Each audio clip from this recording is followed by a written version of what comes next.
Hey, welcome in everybody to episode 6. 6. Okay. Well, I love this picture. Uh, You're the one down on the right is great too. oh my god. Twitter's cursed. Yeah. So welcome in everybody. Welcome. We are going to be talking about Ukraine and Russia again. Yeah, some part things two. happening. Part two. Yeah. I mean, I gotta say, I wouldn't say this issue's bipartisan, but it's definitely not as polarizing, right? Yeah. Like everyone knows me. I'm the Democrat. and I'm the Republican, conservative and liberal. Yeah. So we did a Ukraine episode, and stuff keeps happening. Yeah, we had some visits from heads of state. Yeah, no kidding. So, and I'm sorry, the car is just so funny to me still. Like you were saying before the episode started, it's like a little kid like being picked up. Right, it's like the image I got was the little kid who gets to ride in his cool uncle's sports car. Yeah, it's good. Well, I mean, we kind of kicked this off. I mean, like, was it 5 days ago? That sounds about right. 5-6 days. Yeah, Trump and Putin met in Alaska, which is like the first time in a while Putin set foot on U.S. soil. Yeah. And apart from the reason for the visit, I think I hate to use the word unifying between us and Russia, but it was kind of a good unifying moment. Because people don't know the history of that space in Alaska. There are fallen Russian airmen buried on that base. Pilots who fought during World War II against Germany. Yeah, I mean, like, also, you know me, the U.S. history major. We got to go way, way back too. Yeah. Like, that just used to be Russian territory before they sold it for some reason. For $15 million. Yeah, it was a good deal. It was like 2 cents an acre or something like that. Yeah. It was a really good deal. So it was I think it's the most fair meeting ground, right? Yeah. Like, I mean, like, what are we gonna do? Meet him in Moscow again? I mean, it could happen. Putin invited him. It could. I'm sure that they just wanted to put on the world stage that Trump isn't visiting Moscow, because that looks a little worse than Putin visiting Alaska, right? Yeah. I think as a first step, him coming to the United States is a big deal. Yeah. Now, if a peace talks happens in Moscow from this point, I think it's less of a big deal. Yeah. Than if it started there. Yeah. I mean, like, Putin hasn't traveled outside of Russia mainly because there's international warrants on his head. But we and Josh have a conversation too. Is like, you have to be careful where you travel. Like, world leaders that have international warrants, because you have to be careful because most countries won't enforce them. Yeah. Especially against heads of state. Correct. Because it just, even though they're war criminals, it still kind of looks bad to arrest a head of state. Yeah, like, imagine the news that the United States just took Putin into custody.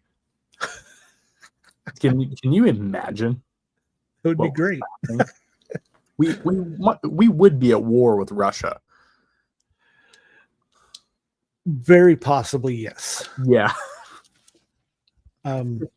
So there's sometimes I'm not sure about his political allies in Moscow, just because it's a dictatorship. It's your friends are basically as close as a gun can shoot. Yeah, no kidding. But so I don't know. Let's hop into it. So sure. So they met. So Trump and Putin met in Alaska to talk about a peace deal between Russia and Ukraine.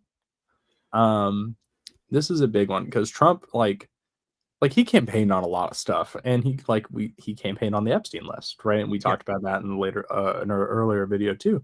He also campaigned on ending this war. Yeah. He multiple times. I mean, like, sure, did he say on day one? Yes. Did that happen? Obviously not. Right? But that's just him talking, right? Mm-hmm. So this is another thing that Trump's been wanting to do, or at least he says he's been wanting to do, is work on it. Because the big thing was on his campaign was he didn't like how much the Biden administration was giving Ukraine.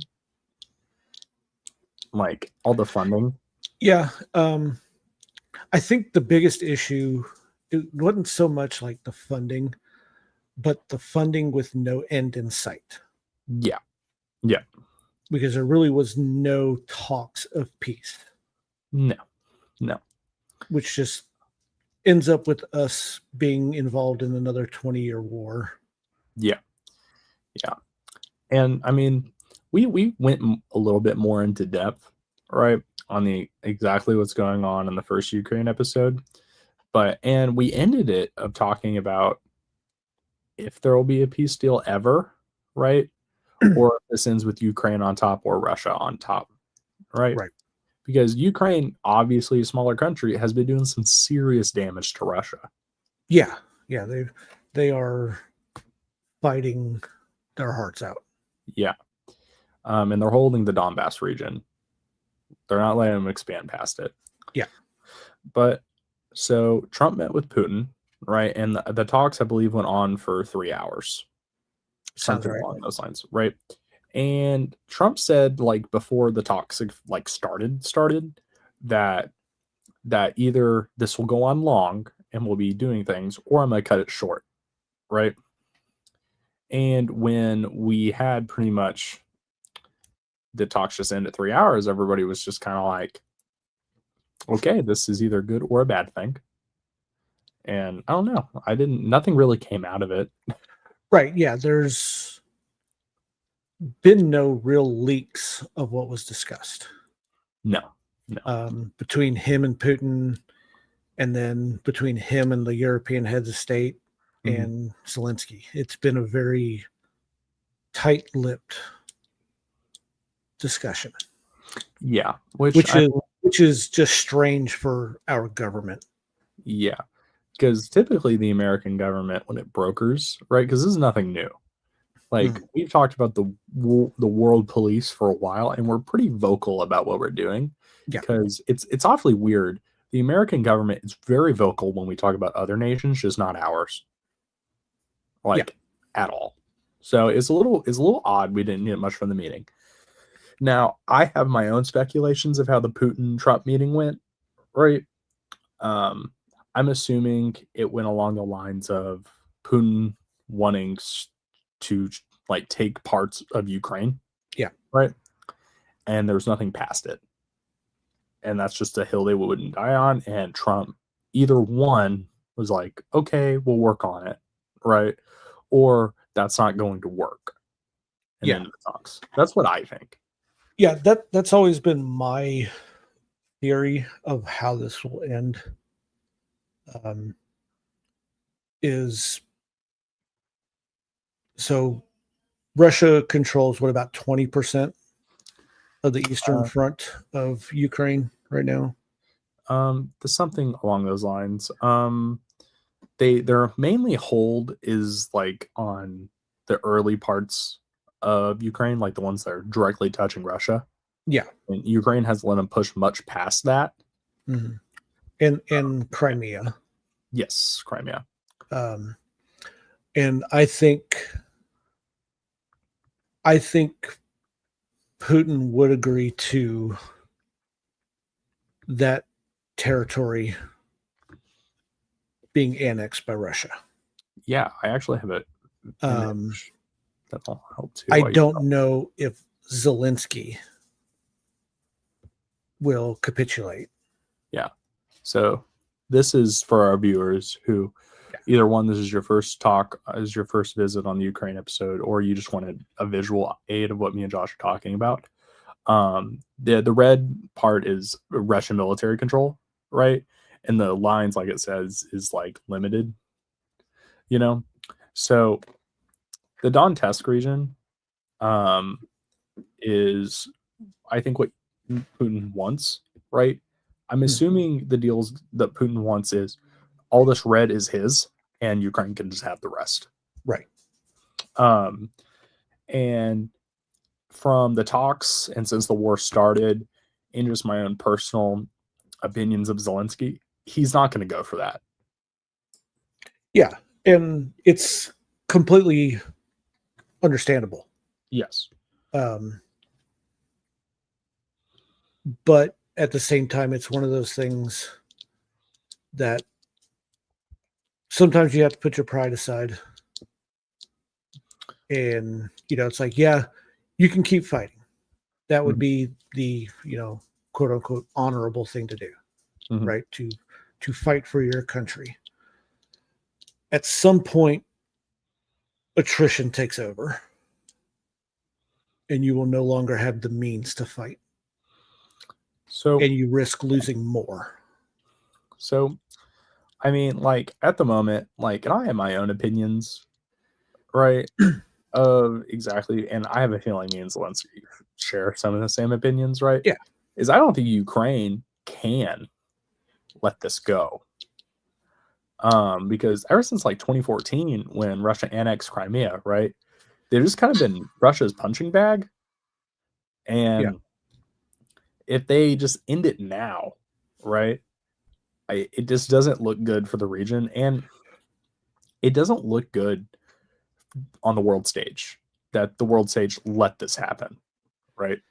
Right. Because the idea that, and this isn't exactly what's happening, but this is just how I think the best way to say it is awarding Russia its territory that it has illegally seized. Sure. Is not the route I think we should be taking. And I agree with you. Yeah. But if so I don't want Ukraine to have to give up any of their territory. Yeah. Yeah, it is their country. But at the same time, looking at it objectively, pragmatically, how do you get the war to stop? Yeah. And I mean, each side is going to have to give concessions. Yeah. And regardless of, who you say is winning the fight, that territory is now under Russian control. Yeah.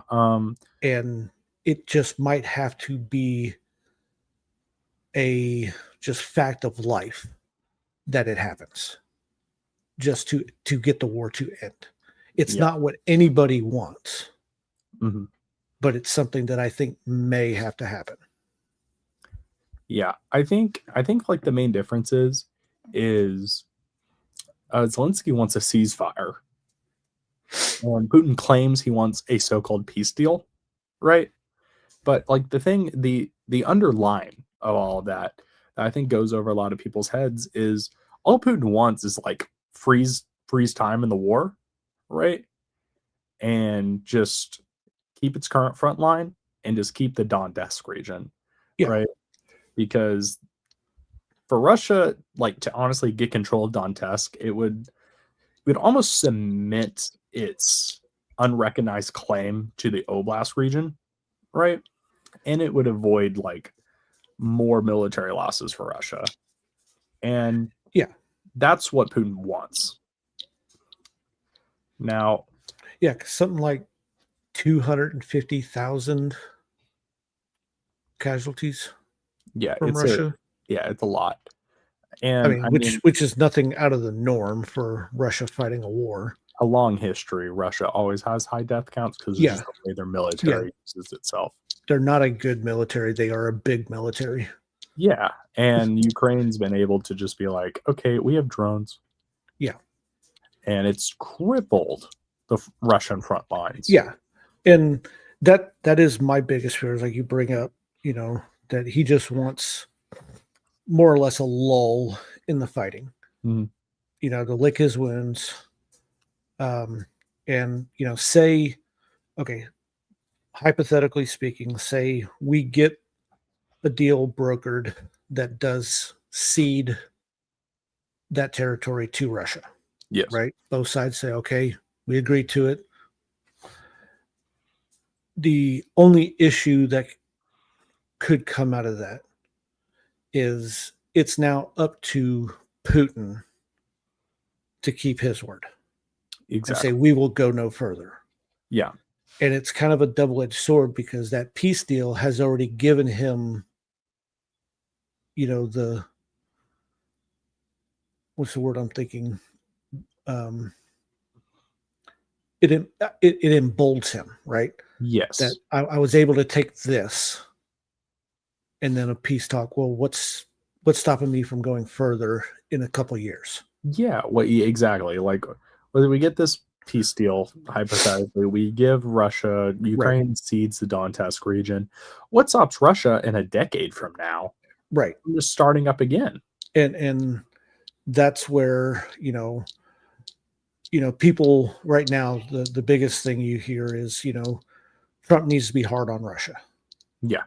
And at this point, we've already got Russia sanctioned so hard that anything else, in my opinion, would do nothing but hurt any possibility for peace, right? Yeah. Well, I mean, so now you can use the threat of sanctions as, okay, if you don't hold the peace, then these extra things will happen. Yeah. Yeah. It's but also, do we threaten military power? Which it did come out. We kind of did. So to kind of understand, so we had the meeting in Alaska, right? And after the meeting, Russia just kept bombing them. Yeah. Right. And today, NATO had to scramble warplanes because Russia basically almost hit the Romanian border, like the Ukraine-Romanian border. So they almost hit a NATO country today, and NATO scrambled warplanes like jets. But so as all that's happening, Trump said, and I quote, U.S. commitment might entail air support rather than American soldiers in Ukraine, and Europe would have to shoulder most of the burden. So Trump said we would enforce a no-fly zone with U.S. fighter jets over Ukraine. Now, that's a game that we've played before, right? Yeah. And that is not threatening military action, but it's saying there will be U.S. interference, right? Right. If a peace deal is worked out. Right. But saying that the U.S. would enforce a no-fly zone is military action. Correct. I mean, because in saying that, you're basically saying if you break that, we will shoot. It's pretty implied. Yeah. Yeah. And which then directly involves us in the conflict. Yeah. And this came out after the meeting, right? Which has me wondering too, like, obviously the meeting didn't go fantastic, but now Trump, who is like, I'm just going to be like, honestly, not beating down Russia at all, right? And I mean, I'm gonna be honest, in my opinion, and I think to a lot of people, especially leaning to the left like I am, and maybe even to the right, Trump's not necessarily anti-Russia, right? Like, at all. No. He's been like on record incorrectly saying Ukraine started the war, right? So when it comes to US brokered peace talks, I almost want to know, because it went from that to we'll enforce a no-fly zone in the matter of like 4 days. Yeah. Which to me is interesting, right? I wonder if that's more of a not a US thing, but a NATO thing. Yeah. Even though Ukraine is not a member of NATO, they are a member of the EU. Correct. And then our NATO allies, are going to be involved because they are helping a fellow European Union member. Yeah. So it's this weird, like, war power money laundering thing. It's like our military might is being laundered through the EU, into the conflict. And I wonder if that's what it is. It's not so much us doing it for US reasons, but us doing it defending NATO. NATO countries who would be involved in the conflict. Yeah, I think the EU-NATO relations is a slippery slope, right? Because it takes, like, let's just say that missile hit like Romania, right? And there was Romanian casualties. Yeah, God forbid Poland. Poland is just itching. Yeah, and let's just hypothetically say it did hit a NATO country, right? On accident or not, and they invoke Article 5. Yeah, we're at war. Yeah, like what happens then? Right. But so that was kind of the summit of the Alaska talks. But he also met with Zelensky recently too. What day was that? It was recent. Over the weekend, Monday, the weekend, something like that. Zelensky wore a suit. Yeah, it was just a nice plain black suit. He just didn't want to do. Uh-oh. We lost him. Hang on, everybody. Let me see if I can get a hold of him.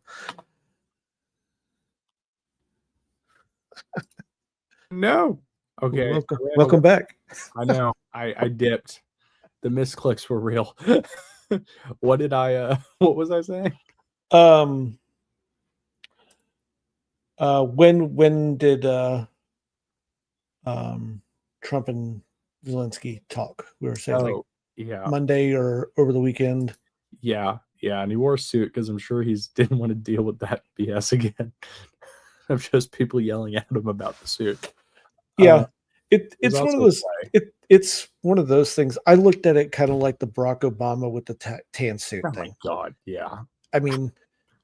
It's not that big of a deal, guys. Yeah, I get it. You're meeting with the most powerful person in the world. You want to look nice because you're asking for stuff, right? Yeah. But who cares in the grand scheme of things? Who really cares? Yeah, I'm sure. It was smart, right? Because Zelensky the optics is better. Yeah, well, I think it's also just like Trump, right? Zelensky knows if he just does it, he's on a better side with Trump, and that means Ukraine gets more stuff, right? But so that meeting went, and then Russia put out a press conference like when Zelensky walked into the room, I believe.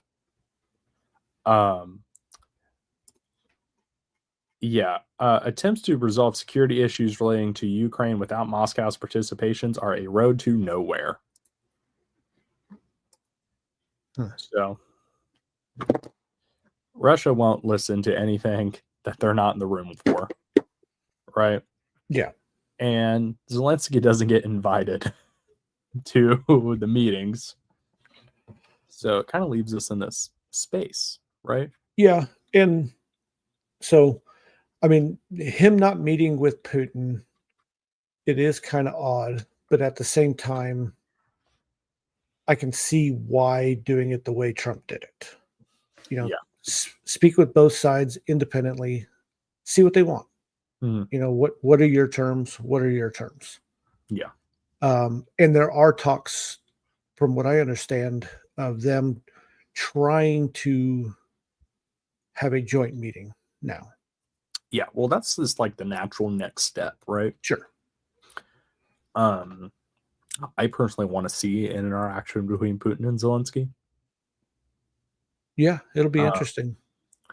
Well, it'd just be intense, right? Oh yeah. Because like Zelensky hates Putin. Oh, sure. Right? I mean, obviously. Got every right to. Yeah. And I would like to see a deal worked out. But so Trump met with Zelensky and they had their conversation, right? Which ultimately led to about the same thing that the Putin meeting led to. That nothing groundbreaking, right? They talked a lot about like U.S. security concerns, right? U.S. armament, and if they would align with their EU counterparts. And it's just kind of a weird interaction because like the European Union and like almost all of like the big players in Europe are aligning with Ukraine pretty fiercely. Yeah. And the United States, who in the last administration was alongside them, has now kind of folded into the middle, which I'm cool with as long as we right. But that's been, I think, consistent for Trump. Yeah. You know, he has been very consistent of his position is he just wants the war to stop. Yeah. You know, and that's not to say he is pro-Russia or pro-Ukraine. You know, I would hope it's a little more pro-Ukraine. I would hope so too. But he's been very consistent on his stance of the war. Yeah. Which is vastly different than the last administration. Yeah, the last administration, which to be clear, I do not mind my tax dollars all that much getting sent to Ukraine. It's better than other places, in my opinion, right? But the fault with the Biden administration was the armaments that we sent obviously helped beat Russia back, right? Like, and I was even definitely right. And us sending got Germany to send stuff, right? So it did good. Like it kickstarted everybody military supporting Ukraine. But as you said earlier, there wasn't like a super clear end goal other than support Ukraine and hope the war ends. Yeah. And I've been very pro-Ukraine since the crisis broke out, like many of us have, like you has too.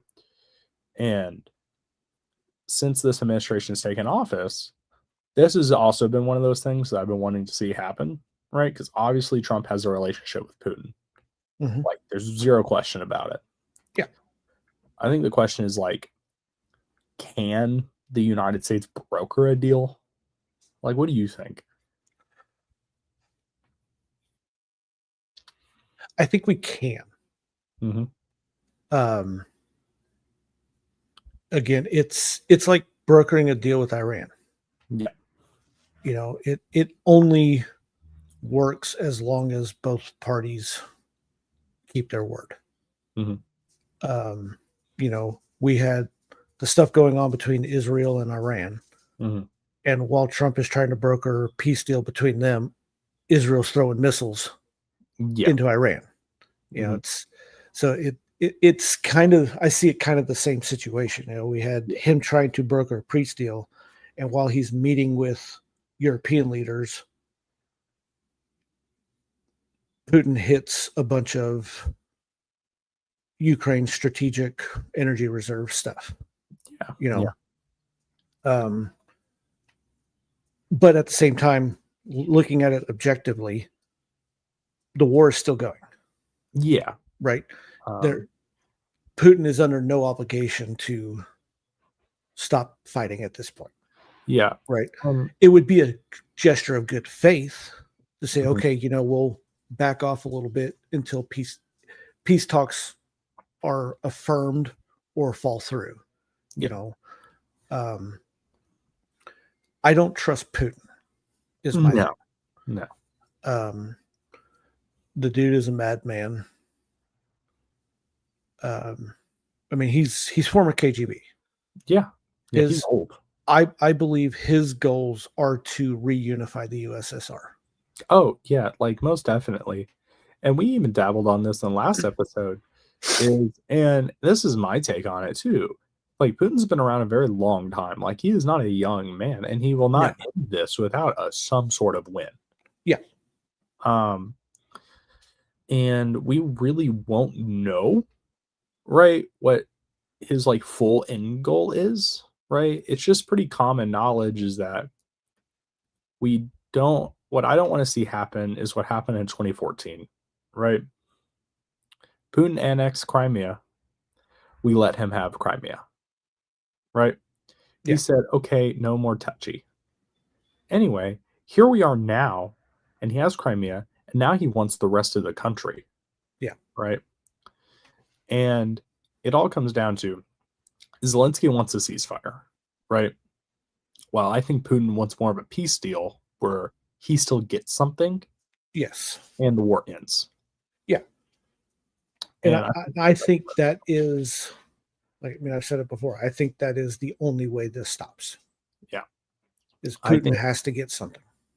Yeah. Which, I mean, like, isn't great. And, like, I'm sure there could be a deal brokered where, and I'm, like, strong-arming Russia, where we just kind of say, okay, we'll let you keep Crimea, right? And the war stops. But if it doesn't, we're going to enforce a no-fly zone. And do you remember all the funding we gave Ukraine during the last administration? We're going to double it. Yeah. Right? And we do it like that. In my opinion, that's the better of the two options. Like, yes, it can have the potential to continue the conflict, but it also has the potential to stop Russia from invading, period. Right. Yeah, that'd be my only downside to that is us enforcing a no-fly zone, a demilitarized zone or something. Just puts us one step closer to being in direct conflict with Russia. Yeah, yeah. And I don't think that's anything anybody wants. No. But, and like, I think I feel like I feel broken because I've said this so many times throughout all the episodes is like, okay, well, we didn't have to be the world police force. Like, yeah, like we had that option, but we decided to do it. Right. And the world's better for it. Exactly. We are the best option. Yeah. It comes at a cost to our own citizenry. Yeah. Because we do without things that other countries get. Yeah. Right. So there is a cost, but the world as a whole is a better place for it, with us projecting our military power. Yeah. And like the other side of it is nobody obviously wants direct confrontation with Russia. Like nobody wants that, right? Because that's just a war that one might just not end. Or ends really badly. Or ends very badly. Ends for everybody. Badly. Yeah. Yeah. No kidding. But like if there's a peace deal to be able to be brokered, right? The idea is that both countries get what they want, right? Now, we know what Russia wants. Like, they haven't said it, but it's quite obvious what they want. Yeah. What would Zelensky want out of the deal? Because he's not just going to be like, yeah, you can keep that in the war ends. What would he want? I think Zelensky's demand would be he would want his country back whole.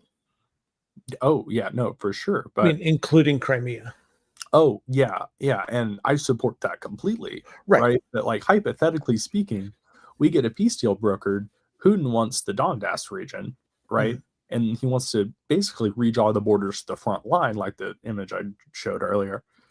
But what does Zelensky get out of that deal that he would agree to it, right? Yeah. I think at this point, he gets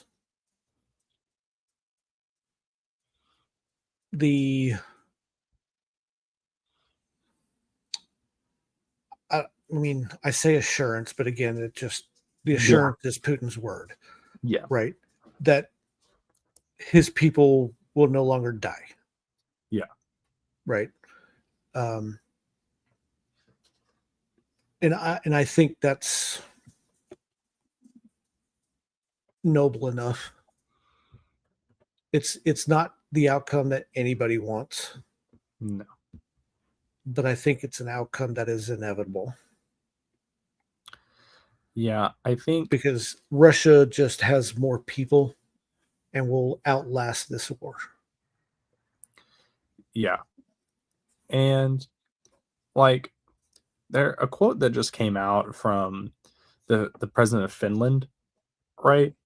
Kind of highlights it too, because he said Ukraine giving up parts of its country is like us ceding Alaska and California, right? Yeah. It's like the United States giving up multiple states.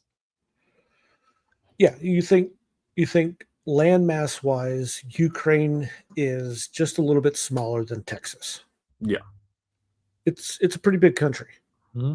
So you're looking at, take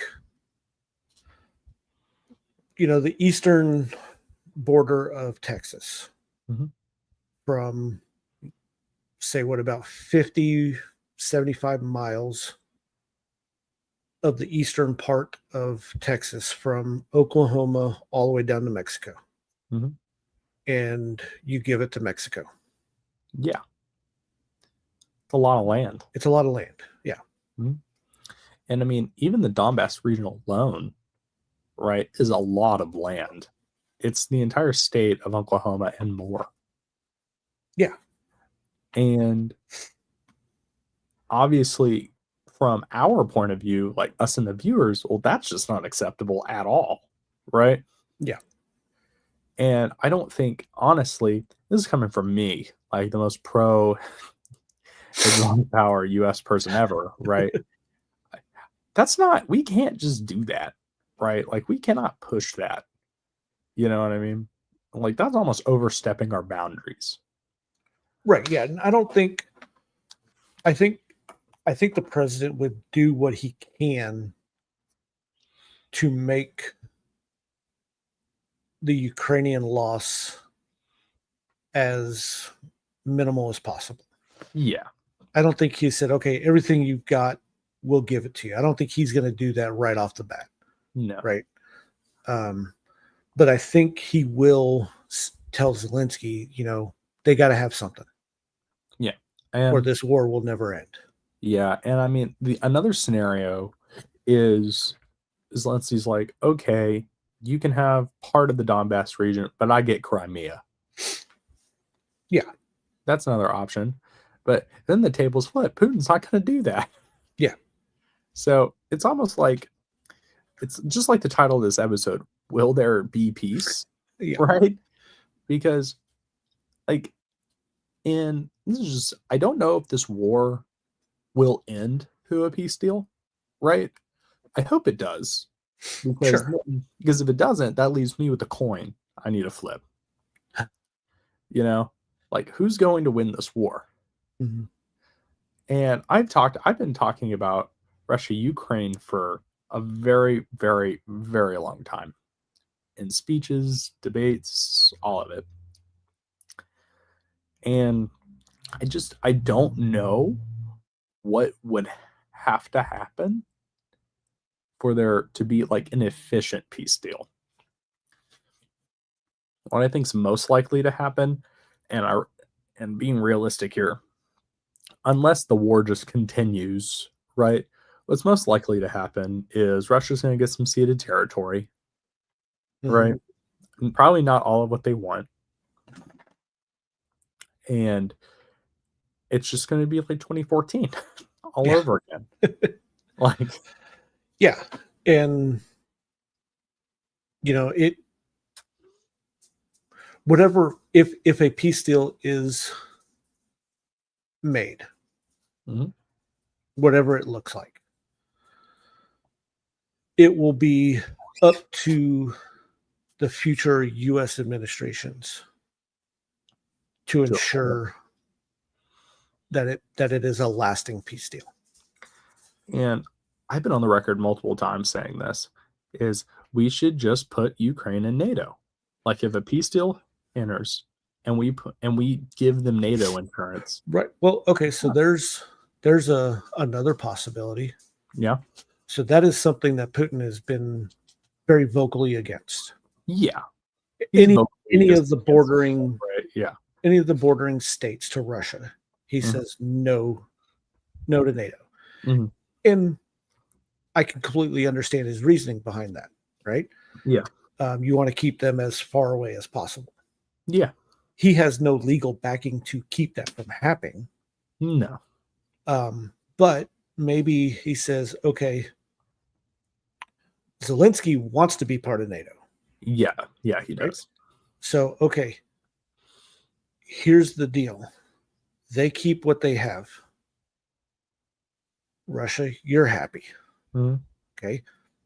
Ukraine's not happy about that. No. Right? Ukraine becomes a member of NATO. Yeah. Ukraine's happy. Russia's not. Yeah. They both give something. They both get something. Yeah. And that helps ensure that, you go back to Article 5, that if Putin says we're coming back in, having the backing of NATO now. Yeah, they're met with like U.S. armament. Right. Can then keep Russia at bay. Yeah. From moving any further in. Yeah. And I'm pro NATO, right? I've been pro NATO for a very long time, right? Yeah. And like I understand like the whole sentiment of why people obviously Putin doesn't like NATO, right? And I mean, I think my opinion's a little different than most people's on why, right? Because like it's no kidding, NATO was created to withhold Russia, right? Yeah. Territories. Yeah. That's why it was created. Now back then it wasn't Russia, it was the USSR, right? But it was Russia. Yes. During World War II, and then shortly after it became the USSR. Yeah, Russia's a weird place. Yeah. And obviously there's like the historical thing of, NATO's just supposed to be anti-Russia, right? But my thing is why Putin doesn't like NATO is I don't think Putin, like in all honesty, right? Because he has zero reason for any of like the countries that touch him that are part of NATO, right? Any of it. He says he doesn't like it, but he has no interest in those countries. Right. So that's why nothing's broken out. Because Putin was so against it, right? And he thought it threatened Russia's security so badly. We would have been hearing about something horrible like years ago. Sure. Right. But he's had his eyes on Ukraine for so long. Right. And I think he wants those other countries. Oh, for sure. Ukraine's just the first step. Yeah. Ukraine is the key. Yeah. I mean, it's, I think, the biggest of the former Soviet bloc states. Yeah. But also, I mean, Crimea was the first stop because that is Russia's access into, is it the Black Sea and then into the Mediterranean? Plus, I think I mentioned it the first time we talked about this. During the USSR, Ukraine supplied a majority of the Russia's wheat supply. Yeah. It is the literal breadbasket. Oh, yeah. And in order to take and hold those other countries, you need to feed the army. Yeah.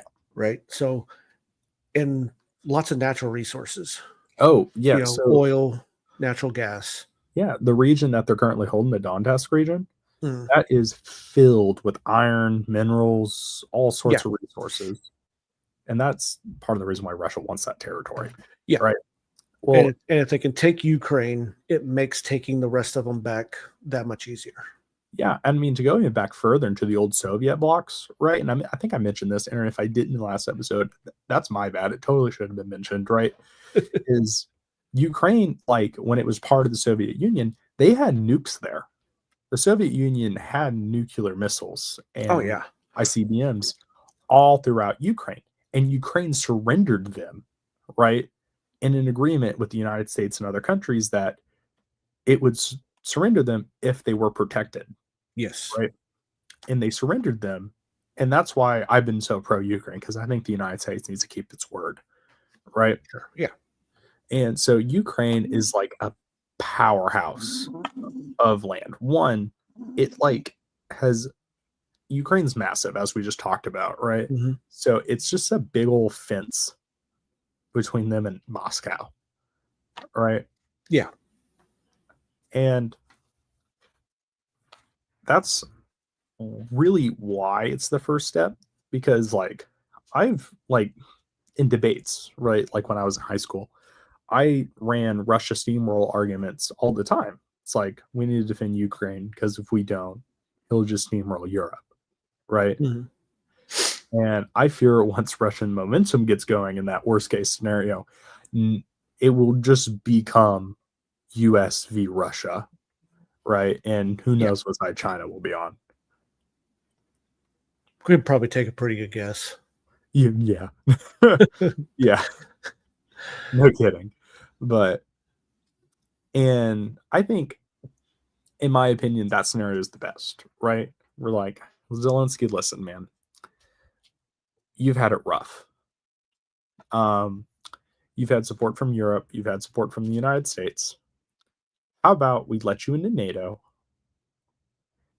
and Russia gets to keep, we redraw the borderline of Ukraine, right?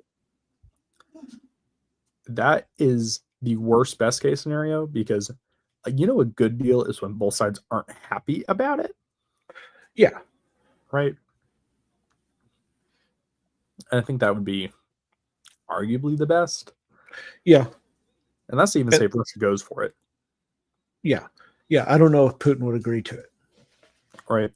But then we come in again with like the American eagle screech argument that I keep bringing up, is then we're just like, okay, no fly zone. Here you go, Ukraine. Here's modern Abrams. Right. Yeah. Like, that's what I think, is if they don't agree to a peace deal, the United States should go full swing supporting Ukraine. Right. Yeah. And that would be the best thing for Trump too, is for Trump to even call this a W. That would have to be it. Yeah. And then, if that's the way it goes, and allowing Ukraine in, that opens a door for Belarus, Lithuania, Latvia, Estonia. Yeah. And I think, which honestly, I think would be good for everybody. Yeah, I was going to say, I'm totally okay. And I think it's good for Russia too, except Putin won't like it, right? Is if we just offer NATO protection, right? And NATO entry to every border old Soviet bloc country, right? I mean, we already let Finland in. Exactly. And that's what I was saying earlier. It was like, if that was a big deal, he would have went nuts over Finland. Yeah. I mean, he wasn't happy about it. No, but he didn't drop a bomb, right? The Finns are pretty famous for fighting against Russians. Yeah. Yeah. They do not like Russia. No. One of the best snipers in recorded history was a Finn. Was it called the White dude? Yeah. Yeah. And look him up, guys. He's no kidding. Scary dude. Yeah, he makes every sniper you can possibly think of nothing. Yeah, Chris Kyle is just another dude. Just an average shot. Yeah, compared to him. Yeah, and this guy was doing it with like an old Russian SKS. And, he didn't even have a scope half the time. Yeah, or if he did, it was just a little. Yeah, because they didn't have huge optics back then. No. So, yeah. And obviously, I call this the Peloport Agreement, and if the United States does this, I want credit. I think the Peloport Agreement would be great, right? Because, and that's not even including the other regions. A Peloport Agreement, in my eyes, is we just start Peloporting Russia, and then it's like, cool, everyone just do what you want, and just know we have Article 5 now. And then I'm not gonna lie to you, Josh, I'm curious what you think about this, because I don't know if you'll like it or not, but I had this really funny idea, right? Is we have these peace talks, right? They don't work out. And instead of just entering them into NATO or whatever, we're like, we're going to construct a U.S. military base in Kiev. Just, they're not NATO. We're just there. We're just there. Oh, you bombed Kiev? Oh, no. You hit the U.S. military base. Darn. Article 5. Like, at that point, it's like we just become Poland at that point. It's like they're poking the bear. Just. Yeah. And I'm typically, and I used to say I'm like, my foreign policy, it's kind of split, right? Like, I'm fairly conservative on some points. Then the other point, I'm like, you know what? I'm tired of dealing with this crap. Like, this has been going on since my great grandfather. Can we just end it? Right. And I think it's just my generation is we're just tired of everyone else's drama flooding over. Like, yeah, I mean, you guys were born into the war on terror. Yeah, we grew up, right? Yeah, and it's like that's all your generation has known is the U.S. at war. Yeah, this is the first time in my life the United States has not been in an active conflict. Yeah, is the last since 2020, I think. Yeah, was it 2020 when we ripped out of Afghanistan? 2022, something like that. 2022. Yeah. And like, honestly, and that's just what I think. And I think a Pella Ford agreement is the best case scenario. But if not, screw Russia, right? And I can say that because I live here and not in Moscow. Because if I lived in Moscow, these doors would be being busted open right now. Yeah. But that's what I personally think. Yeah.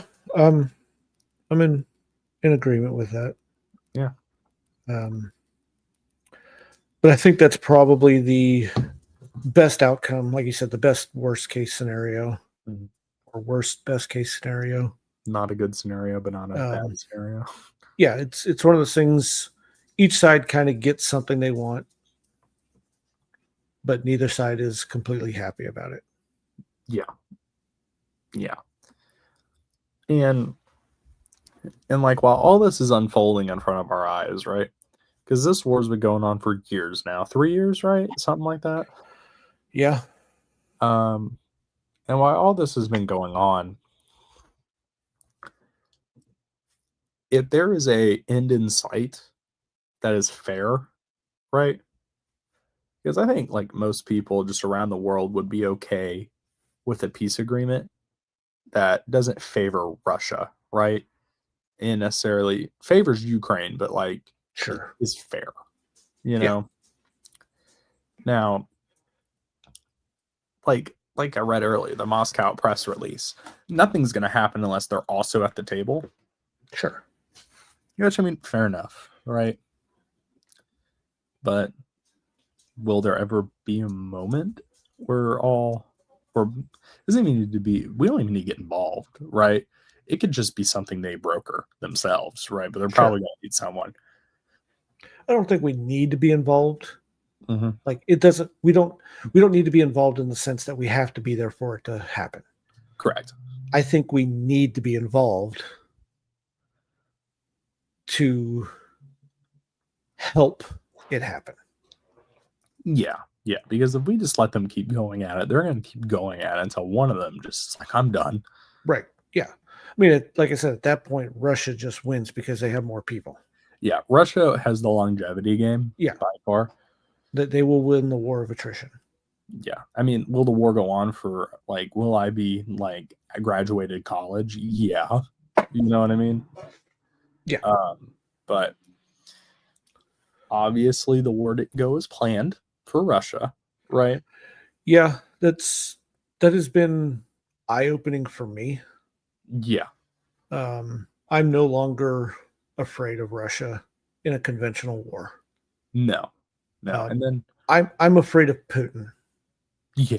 Because I think he's crazy enough to push the button. Yeah. And then like on the flip side for me, it really makes me think about smaller countries, right? Because like it's like if we wanted to, we could steamroll someone, right? Oh yeah. But like we're stronger than Russia, right? But like, if Ukraine can fend off a world power, right, makes you double think how long a conflict would go, right? Yeah, and they're doing it with technology, our technology that is 30 to 50 years old. Yeah, like, yeah. It's like it's not even our best stuff. Yeah, and I mean, after this war ends, something I don't think a lot of people understand is Ukraine would have arguably one of the best militaries in Europe because they've been at war. Yeah, I mean, second maybe to Poland. Yeah, yeah, but like their soldiers have actual experience. Yeah. In a modern day conflict, it's not like us where we were fighting terrorists, right? Right. They weren't a military; they were just radical people. It was an idea. Exactly. But they will be the most battle hardened military, and arguably more than Russia too, because unlike Russia, almost the entire Ukrainian military has seen conflict. Yeah. So once this war ends too, if NATO membership becomes a thing, it really puts into play that maybe the United States doesn't need to be the powerhouse in Europe anymore. Maybe Ukraine can fill that gap. Well, I mean, I don't think we can leave. No, that's not exactly what I'm saying, but we won't be called on. Right. And I think that's part of Trump's deal with getting the European countries to foot more of the bill for NATO. Yeah. Yes, we're there to help, but this is your you need to take some pride in it too, right? Yeah, which is so flip-sided for me because I'm like, yay, then like I also want us to just still be there. Oh right? Yeah, I mean we're not going anywhere. Exactly, but I still we're not going to like close down bases in Europe. Yeah. We just want them to bolster their military so we don't have to take so much of it. Yeah, no, we're not cutting our military spending. no, and you guys should go check out the cut episode. We're talking about all the like cuts to like education stuff. We put it all right back in. We need another aircraft carrier or two. We need make it 10. I mean, we have 11. Yeah, super carriers. I think like all of the rest of the world combined, we still have more. Yeah, I mean it's crazy. We have the world's first and second largest air force. Yeah, I want the third. The IRS. The IRS. No. I want them. They don't need jets, but they should get like helicopters, like Apache helicopters, like modern day Apaches. That's actually interesting with all the aircraft that the Army has. I wonder how it's not fighter jets, but if you're just talking about aircraft, I wonder how the U.S. Army, in just terms of numbers, stack up against other countries. I'll have to look into that. I would like to know that personally too, right? Yeah, I mean it's all helicopters. Yeah, but I mean to kind of wrap up and summarize what all we've been talking about. At the moment, the peace talks have not led to anything significant at all, right? At the moment, right? The question's still up in the air, right? Will there ever be peace in Ukraine? Hopefully, right? Hopefully. And don't worry, and you can call your locals officials because me and Josh figured it out. Pillow forts.